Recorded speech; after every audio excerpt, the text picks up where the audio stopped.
Imagine un instant que tu croises quelqu'un dans la rue. Tu ne sais pas vraiment pourquoi, mais tu te retournes. Ce n'est pas la beauté au sens classique du terme. C'est pas un vêtement particulier, c'est quelque chose d'autre, quelque chose d'indéfinissable. Une présence, une qualité d'être qui rayonne doucement, comme une lumière posée sur le visage d'une personne qui se sent bien là où elle est. Tu t'es peu être déjà demandé ce que ces gens ont de plus. Ce secret invisible qui les rend magnétiques, attirants, mémorables. Et si je te disais que ce n'est pas un talent inné, que ce n'est pas réservé à une élite de charismatiques née sous une bonne étoile, que c'est en réalité quelque chose que chacun d'entre nous peut cultiver, nourrir, développer.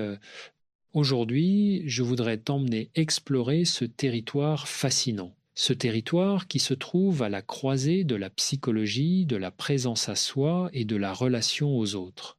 Parce que ce secret dont on va parler, c'est quelque chose que la science commence à mieux comprendre, mais que les sages, les philosophes, les contemplatifs ont toujours su d'une manière ou d'une autre. Je m'appelle Christophe André.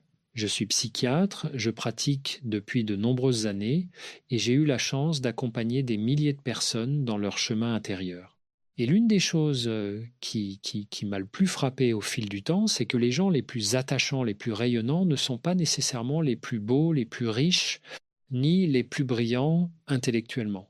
Ce sont souvent des gens qui ont développé une qualité très particulière dont on va parler longuement aujourd'hui.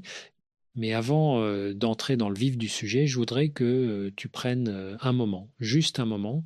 Est-ce que tu te souviens d'une personne dans ta vie qui t'a fait du bien simplement par sa présence? Quelqu'un qui, quand tu entrais dans une pièce où il ou elle se trouvait, tu te sentais un peu mieux, un peu plus léger, un peu plus toi-même. Si cette personne te vient à l'esprit, garde-la dans ton cœur le temps de cet audio. Elle nous servira de boussole. Parce que c'est précisément ce mystère que nous allons démêler ensemble aujourd'hui. Et je te promets que ce que tu vas découvrir ne te quittera plus. Commençons par une question qui peut sembler simple, mais qui est en réalité profonde. Qu'est-ce que cela veut dire être magnétique?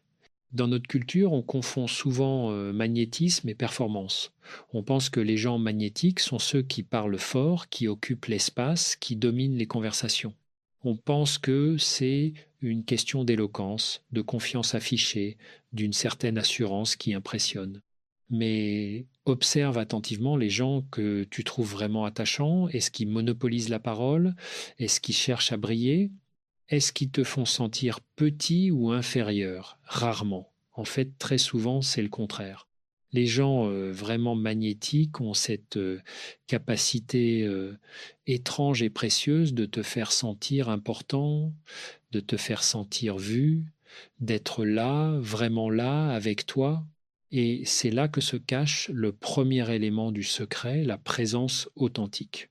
La présence authentique, c'est pas une technique, c'est pas un truc appris dans un livre de développement personnel. C'est un état d'être dans lequel tu es suffisamment libre à l'intérieur pour pouvoir vraiment t'ouvrir à ce qui se passe dehors. Laisse-moi te donner un exemple qui vient de ma pratique clinique naturellement transformée pour préserver les personnes concernées. J'ai eu un patient, appelons-le Marc, qui venait me voir pour des difficultés relationnelles.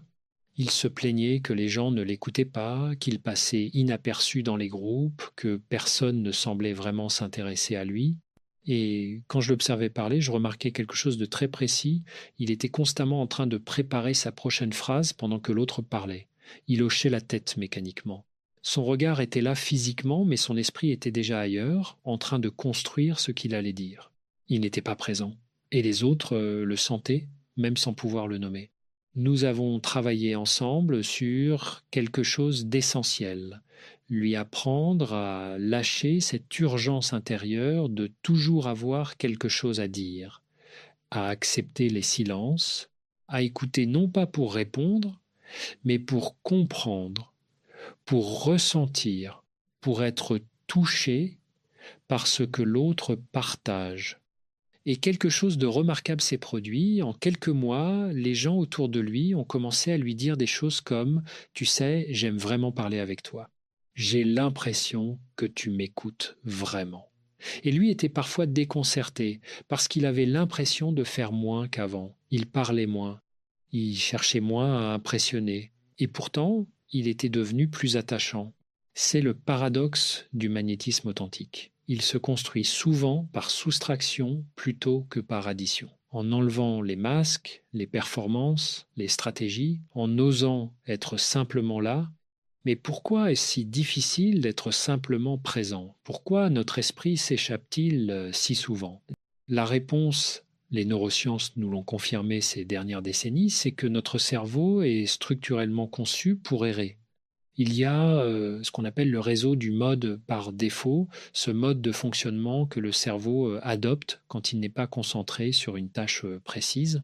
Et dans cet état, il vagabonde, il revisite le passé, il anticipe l'avenir, il ressasse, il projette, il imagine. Des études menées à Harvard ont montré que nous passons environ 47% de notre temps éveillés à penser à autre chose qu'à ce que nous sommes en train de faire, presque 1 heure sur 2. Et cette même étude a montré quelque chose encore plus frappant. Les gens étaient moins heureux quand leur esprit errait, quelle que soit l'activité qu'ils pratiquaient. Même des activités agréables étaient moins satisfaisantes quand l'esprit était ailleurs. Donc voilà déjà quelque chose de très concret. Si tu veux devenir plus magnétique, plus présent, plus attirant pour les autres, l'une des premières choses à cultiver, c'est ce retour à l'instant. Ce retour à ici et maintenant. Et je sais ce que tu peux penser à ce stade. Christophe, c'est facile à dire, mais comment faire concrètement? Nous allons y venir. Mais d'abord, je veux aller plus loin dans la compréhension du secret. Parce qu'il y a un deuxième élément peut être encore plus fondamental. Et cet élément, c'est quelque chose que j'ai vu transformer des vies de manière radicale. C'est l'acceptation de soi. Attends, ne ferme pas l'oreille tout de suite. Je sais que l'expression acceptation de soi a été tellement utilisée qu'elle en est devenue presque creuse. Mais je veux te parler d'une forme d'acceptation très précise, très concrète, très différente de ce que l'on entend habituellement. L'acceptation de soi dont je parle, c'est pas la résignation. C'est pas de se dire je suis comme ça, tant pis. Ce n'est pas non plus une forme de complaisance qui t'empêche de grandir. C'est quelque chose de beaucoup plus subtil. C'est la capacité à se regarder avec la même bienveillance qu'on accorderait à un ami proche, ni dans le déni de ses défauts, ni dans leur exagération. Et là, il y a quelque chose de psychologiquement très intéressant. Les recherches en psychologie sociale ont montré de façon répétée que les personnes qui ont une haute estime d'elles-mêmes fragile, c'est à dire une estime qui dépend du regard des autres, qui fluctue selon les succès et les échecs, qui a besoin d'être constamment alimentée par des validations extérieures. Ces personnes sont paradoxalement moins attachantes que celles qui ont une estime de soi plus stable et plus ancrée. Pourquoi? Parce que quand ton estime de toi dépend du regard de l'autre, tu entres dans chaque interaction avec une forme d'anxiété invisible. Tu cherches à plaire, tu surveilles les réactions, tu t'adaptes constamment pour être aimé, et les autres le sentent. Même inconsciemment, ils sentent cette quête de validation. Et curieusement, ça les éloigne plutôt que ça ne les attire. Alors que quelqu'un qui n'a pas besoin de ton approbation pour se sentir bien, quelqu'un qui est là avec toi mais pas dans le besoin de toi, cette personne dégage quelque chose de rare, quelque chose de rassurant et d'attirant à la fois. Je me souviens d'une conversation avec une collègue il y a quelques années. Elle me disait qu'elle avait remarqué que les patients qui avançaient le plus vite en thérapie étaient rarement ceux qui arrivaient avec le plus grand désir de changer. Ils étaient souvent ceux qui arrivaient avec le plus grand désir de se comprendre. Nuance énorme. Vouloir changer, ça vient souvent d'un refus de soi, d'un je ne veux plus être comme ça. Et ce refus, cette lutte contre soi-même, consomme une énergie phénoménale. Énergie qui n'est plus disponible pour autre chose, pour la créativité, pour la relation, pour la joie. Vouloir se comprendre, en revanche, ça vient d'une curiosité bienveillante envers soi et cette curiosité, elle crée de l'espace. Elle permet quelque chose que j'appelle la souplesse intérieure. La souplesse intérieure, c'est cette capacité à ne pas être rigide dans sa propre image, à se dire je suis quelqu'un qui peut se tromper, qui peut avoir peur, qui peut être maladroit, et c'est correct, c'est pas une catastrophe. Et cette souplesse, elle se perçoit dans la façon dont on interagit avec les autres. Les gens rigides, dans leur rapport à eux-mêmes, ont tendance à l'être aussi dans leurs relations. Ils défendent leur position avec une intensité qui décourage le dialogue. Ils ont du mal à accueillir les différences, ils se sentent menacés par les remises en question. Les gens souples, en revanche, peuvent rire d'eux-mêmes, peuvent changer d'avis sans que ce soit une défaite, peuvent dire je ne sais pas sans anxiété. Et cette légèreté-là, elle est profondément magnétique. Si ce que tu entends résonne en toi, si ça t'aide à mieux te comprendre ou à mieux comprendre les gens qui t'entourent, je t'invite à laisser un like et à t'abonner pour qu'on puisse continuer ce chemin ensemble. Ça m'aide vraiment à savoir que ce travail est utile et ça me permet de continuer à te proposer ce type de contenu. Parlons maintenant d'un troisième élément du secret. Celui-là, peut être le plus contre-intuitif de tous. Et je pense qu'il va te surprendre. C'est la vulnérabilité.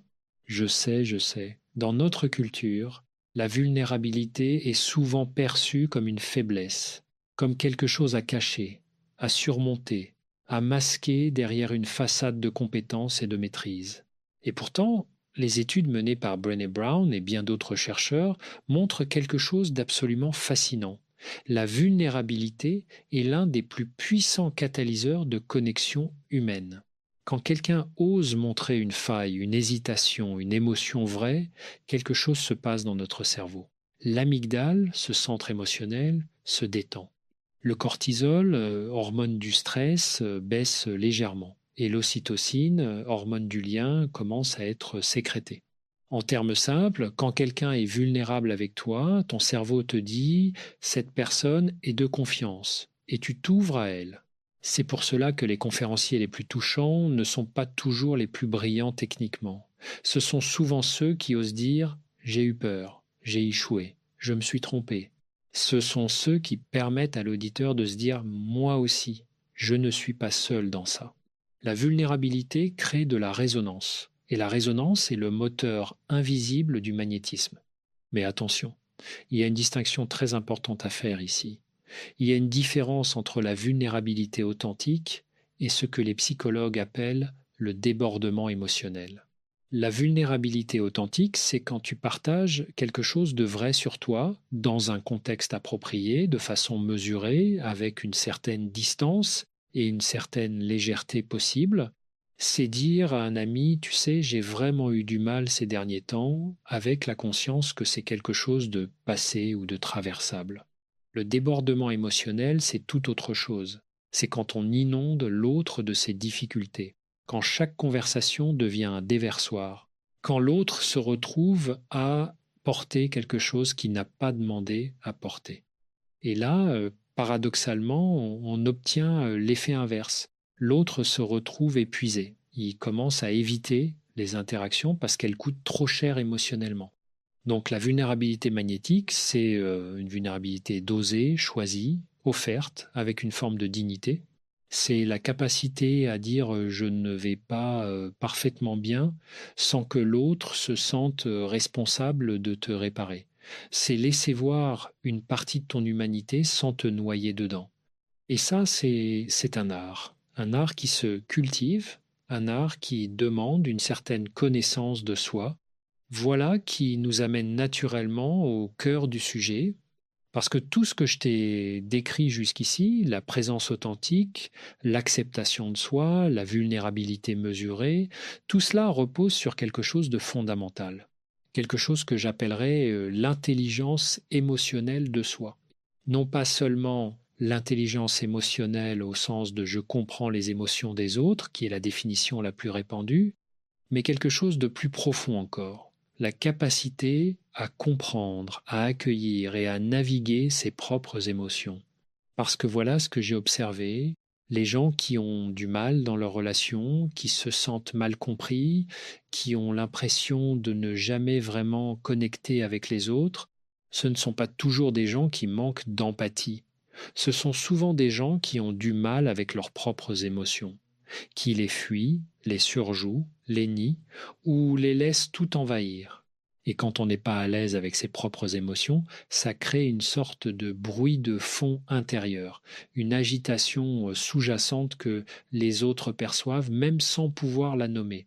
Et ce bruit de fond, il brouille la connexion. Laisse-moi te parler d'une image que j'utilise souvent en consultation. Imagine un lac en montagne. Quand la surface est agitée, pleine de vagues et de remous, tu ne peux pas voir le fond. Tout est trouble, tout est flou. Mais quand la surface est calme, quand il n'y a pas de vent, quand l'eau est posée, tu peux voir jusqu'au fond avec une clarté presque irréelle. Et dans cette clarté, tout est plus beau. Les reflets du ciel, les pierres du fond, les herbes aquatiques qui ondulent doucement. Nos émotions sont comme la surface de ce lac. Quand elles sont constamment agitées, nous ne pouvons pas nous voir clairement et les autres ne peuvent pas non plus nous percevoir clairement. Mais quand nous apprenons à les apaiser, pas à les supprimer, mais à les apaiser, à les accueillir sans être emportés par elles, quelque chose se clarifie. Et cette clarté, elle se transmet, les gens autour de nous la sentent. Ils se sentent plus calmes en notre présence, moins anxieux, plus eux-mêmes, et c'est là que le magnétisme opère vraiment. Pas parce que tu es brillant ou beau ou fascinant, mais parce que ta présence crée de la sécurité. Et la sécurité, c'est l'une des choses dont les êtres humains ont le plus besoin et qu'ils trouvent le plus rarement. Il y a une notion en psychologie que j'aimerais t'expliquer simplement, parce qu'elle est centrale dans tout ça, c'est la notion d'attachement sécure. John Bowlby, puis Mary Ainsworth ont développé dans les années 60 et 70 la théorie de l'attachement. Ils ont montré au départ, en étudiant les nourrissons, que notre façon de nous attacher aux autres est profondément influencée par nos premières expériences relationnelles et que ces patterns d'attachement nous accompagnent tout au long de la vie. Un enfant qui a eu des parents suffisamment présents, suffisamment cohérents, suffisamment disponibles émotionnellement, développe ce qu'on appelle un attachement sécure, et un adulte avec un attachement sécure n'a pas besoin de l'approbation des autres pour se sentir bien. Il peut être intime sans se perdre, il peut être seul sans se sentir abandonné, il peut s'engager sans craindre que l'engagement le détruise. Et devines-tu quelle est la qualité principale que les gens à l'attachement sécure dégagent? Exactement. Une présence rassurante, un magnétisme doux mais puissant, une attraction naturelle. Mais la bonne nouvelle, et c'est là que la psychologie moderne a fait des progrès considérables, c'est que l'attachement n'est pas une fatalité. On peut à tout âge développer ce qu'on appelle un attachement sécure acquis. Non plus par l'expérience d'une enfance idéale qu'on n'a pas toujours eue, mais par un travail sur soi, par des relations thérapeutiques, par des expériences relationnelles réparatrices. Si ce contenu t'aide à mieux te comprendre, si tu trouves quelque chose de précieux dans ce que nous explorons ensemble, prends un moment pour t'abonner à la chaîne. Ça me permet de savoir que ce travail a du sens et ça t'assure de ne manquer aucun de nos prochains épisodes. Et si tu penses à quelqu'un dans ta vie qui pourrait bénéficier de cet audio, partage-le lui. C'est parfois un simple geste qui change quelque chose. Continuons notre exploration, parce que jusqu'ici nous avons parlé de présence, d'acceptation de soi, de vulnérabilité, d'intelligence émotionnelle. Mais il y a un autre élément du secret que je veux absolument aborder, et c'est quelque chose que j'appelle la générosité d'attention. La générosité d'attention, c'est une forme de don que peu de gens pratiquent vraiment, mais que tout le monde apprécie profondément quand ils le reçoivent. Nous vivons dans une époque d'hyperstimulation. les écrans, les notifications, les informations en continu, le bruit constant. Dans cet environnement, l'attention est devenue une ressource rare, peut être la ressource la plus précieuse de notre époque. Et quand quelqu'un te donne vraiment son attention, quand il pose son téléphone, qui te regarde dans les yeux, qui t'écoute avec tout son être, sans juger, sans se hâter de te donner des conseils, sans attendre son tour de parler, tu ressens quelque chose d'extraordinaire. Tu te sens exister pleinement, tu te sens important, tu te sens vu. Et la personne qui te donne ça, tu ne l'oublies pas. Elle devient précieuse pour toi, elle devient magnétique. Il y a quelques années, j'ai participé à un séminaire avec des médecins et des soignants et l'un des exercices proposés était très simple, presque déconcertant dans sa simplicité. On formait des binômes. L'un parlait pendant 5 minutes de quelque chose d'important pour lui. L'autre écoutait sans jamais interrompre, sans commenter, sans hocher la tête de façon exagérée, juste en étant là, pleinement présent. 5 minutes. Juste 5 minutes. Et à la fin de l'exercice, sans exception, les gens qui avaient été écoutés avaient les larmes aux yeux. Certains disaient que c'était la première fois depuis longtemps que quelqu'un les avait vraiment écoutés. Vraiment. Pas pour les corriger, pas pour les conseiller, pas pour partager une expérience similaire, juste pour les entendre. C'était bouleversant. Et ça m'a rappelé à quel point cette simple qualité, être vraiment là pour l'autre, est à la fois rare et extraordinairement puissante. La générosité d'attention, c'est un cadeau que tu peux offrir à n'importe qui, à ta famille, à tes amis, à tes collègues, à un inconnu dans un café. Et chaque fois que tu l'offres, tu laisses une trace dans la vie de cette personne, une trace lumineuse. Mais voilà, une question que je pose souvent, comment peut-on offrir ce qu'on ne se donne pas à soi-même? C'est là que tout se tient, c'est là que le cercle se referme. Pour être vraiment présent à l'autre, il faut d'abord apprendre à être présent à soi. Pour offrir de la bienveillance à l'autre, il faut d'abord cultiver la bienveillance envers soi. Pour créer de la sécurité autour de soi, il faut d'abord trouver une forme de sécurité intérieure. Et c'est pour ça que ce secret psychologique dont on parle aujourd'hui n'est pas une technique de séduction, ce n'est pas un ensemble de comportements à adopter pour plaire aux autres.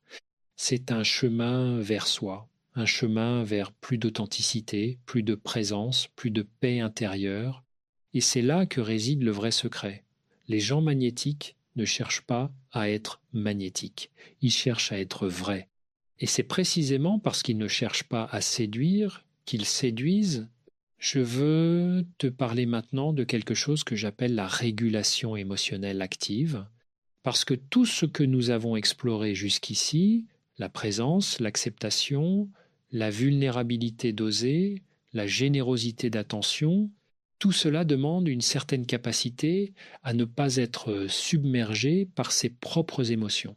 Et là, je veux être très concret, très pratique, parce que la théorie, c'est bien, mais ce qui transforme vraiment les vies, ce sont les pratiques régulières.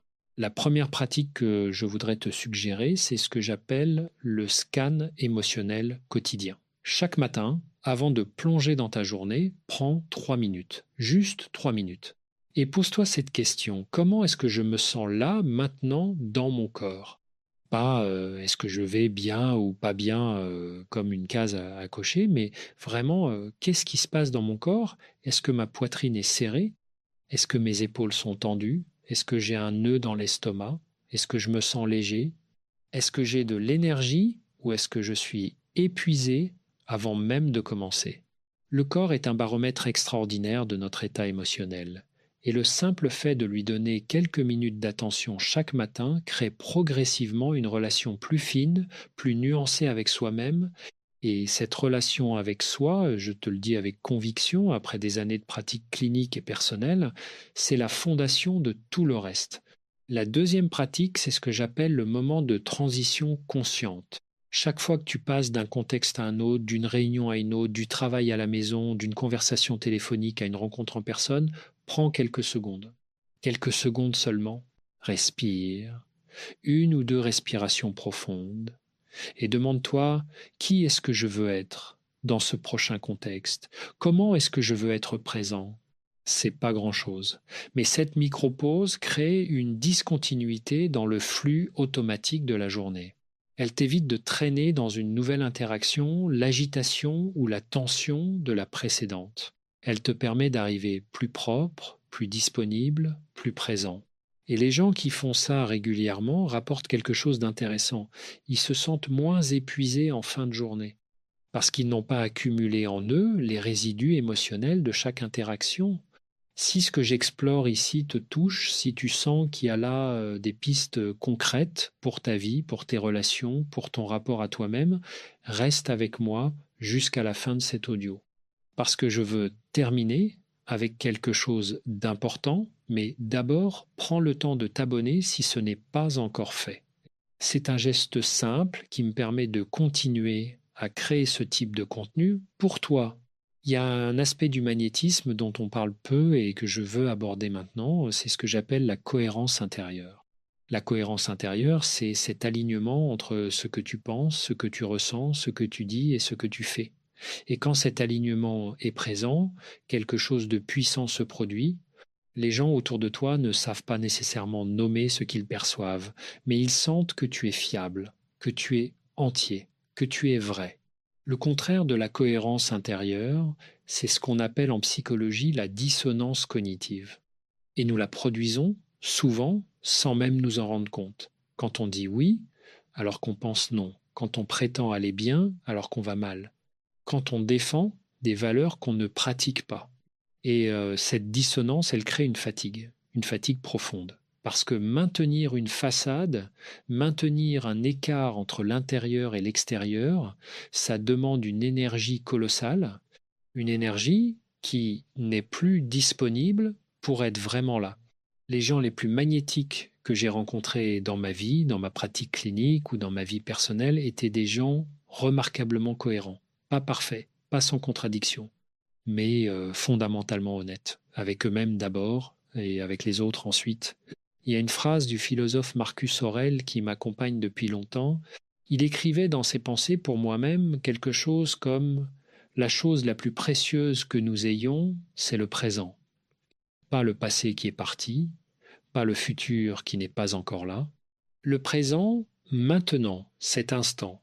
Et je pense que c'est profondément lié à ce dont on parle aujourd'hui, parce que le magnétisme authentique, la présence véritable, l'attraction que certains êtres dégagent, tout ça se passe maintenant. Pas dans ce qu'on a accompli hier, pas dans ce qu'on projette pour demain, mais dans la qualité de ce qu'on offre maintenant, dans cette conversation, dans cette rencontre, dans ce moment. Et le beau paradoxe, c'est que plus on apprend à être vraiment présent à l'instant, moins on a besoin de se prouver quoi que ce soit, moins on a besoin d'impressionner, moins on a besoin d'être validé. Et plus, naturellement, on devient cette personne que les autres ont envie de côtoyer. Approchons-nous maintenant du terme de notre exploration et je veux te parler d'une dernière dimension du secret, peut être la plus belle de toutes. C'est la joie tranquille. Il y a deux types de joie. Il y a la joie excitée, bruyante, qui a besoin de se montrer, qui cherche à se partager à grands cris, et il y a cette autre joie, plus discrète, plus profonde, une joie qui ressemble à de la paix, une joie qui n'a pas besoin d'être vue pour exister, une joie qui se nourrit de petites choses, d'un rayon de lumière sur un mur, d'une tasse de thé chaud, d'un sourire échangé, d'un instant de silence partagé. Cette joie tranquille, c'est l'une des choses les plus magnétiques qui soient, parce qu'elle est rare, parce qu'elle est réelle, parce qu'elle ne demande rien en retour. Elle existe simplement, comme une bougie, dans une pièce sombre. Et les gens qui ont développé cette qualité, cette capacité à trouver de la joie dans les choses simples, ces gens-là ont quelque chose dans le regard qui attire, quelque chose dans leur façon d'être là qui donne envie de rester auprès d'eux. Comment cultiver cette joie tranquille? C'est en développant ce que les psychologues appellent la pleine conscience de la vie ordinaire, la capacité à être vraiment là dans les moments qui semblent insignifiants. Le moment du repas, le trajet du matin, la conversation du soir avec quelqu'un qu'on aime. Ces moments qu'on traverse souvent en mode automatique, sans vraiment les habiter. Quand tu commences à les habiter vraiment, quand tu commences à goûter la texture de ces instants ordinaires, quelque chose se transforme en toi, progressivement, sans bruit, mais profondément. Nous voici arrivés au terme de ce voyage ensemble. Et je voudrais récapituler ce que nous avons exploré, non pas comme un résumé mécanique, mais comme un rappel des points d'ancrage que tu peux emporter avec toi. Le premier élément du secret psychologique qui rend magnétique, c'est la présence authentique. Cette capacité à être vraiment là, avec l'autre, dans l'instant, sans que ton esprit soit déjà ailleurs. Elle se cultive par des pratiques simples, par l'écoute vraie, par la décision de poser les distractions et de s'ouvrir à ce qui est là, maintenant. Le deuxième élément, c'est l'acceptation de soi, non pas la résignation, mais la bienveillance envers sa propre humanité. Cette paix intérieure qui te libère du besoin constant de l'approbation des autres et qui, paradoxalement, te rend bien plus attirant que n'importe quelle stratégie de séduction. Le troisième élément, c'est la vulnérabilité d'oser, ce courage doux d'être humain devant les autres, de montrer parfois qu'on ne sait pas, qu'on a peur, qu'on se trompe, parce que c'est cette humanité partagée qui crée la connexion vraie. Le quatrième élément, c'est la générosité d'attention. Ce cadeau précieux et rare dans notre monde, agité, donner à l'autre ta pleine présence, sans agenda, sans jugement, sans hâte, juste en étant là, vraiment là, et enfin, la cohérence intérieure et la joie tranquille. Cet alignement entre ce que tu es et ce que tu montres, et cette capacité à trouver de la paix et de la beauté dans les instants ordinaires de la vie. Ce que je veux que tu retiennes de tout cela, c'est quelque chose de fondamental. Le magnétisme dont on a parlé aujourd'hui n'est pas un trait de personnalité réservé à quelques élus. C'est pas quelque chose qu'on a ou qu'on n'a pas. C'est un chemin vers plus d'authenticité, plus de présence, plus d'accord avec soi-même. Et ce chemin, il est ouvert à tous, absolument à tous. Tu n'as pas besoin d'être parfait pour être magnétique. Tu n'as pas besoin d'être sans peur, sans doute, sans faille. Tu as juste besoin d'être de plus en plus toi-même, de te donner la permission d'être humain, d'être là, d'être vrai. Et dans cette vérité, dans cette présence, dans cette lumière douce que tu peux apprendre à cultiver en toi, tu vas attirer les bonnes personnes, les gens qui te correspondent vraiment, les relations qui te nourrissent, les connexions qui te font grandir. Parce que c'est ça, au fond, le vrai magnétisme. Pas d'attirer tout le monde, mais d'attirer ceux qui résonnent avec ce que tu es vraiment et de créer avec eux des liens qui ont du sens, de la profondeur, de la durée, le chemin vers cette version de toi, plus présente, plus libre, plus lumineuse, il commence ici, il commence maintenant, dans la façon dont tu vas aborder la prochaine conversation, dans la façon dont tu vas te regarder dans le miroir ce soir, dans la façon dont tu vas accueillir demain matin, avec un peu plus de douceur peut être ce que tu es, petit à petit, pas à pas, sans se presser, mais sans s'arrêter. Merci de m'avoir accompagné jusqu'ici. Vraiment, c'est un privilège de partager ce chemin avec toi. Si cet audio t'a apporté quelque chose, si tu y as trouvé un outil, une réflexion, un souffle, je t'invite à t'abonner et à le partager avec quelqu'un qui pourrait en avoir besoin. Peut être quelqu'un dans ta vie qui cherche, qui doute, qui a besoin d'entendre que c'est possible, que la transformation est possible, que la paix est possible, que la connexion aux autres est possible même quand on a l'impression d'être loin de tout ça. On se retrouve dans le prochain épisode. Prends soin de toi.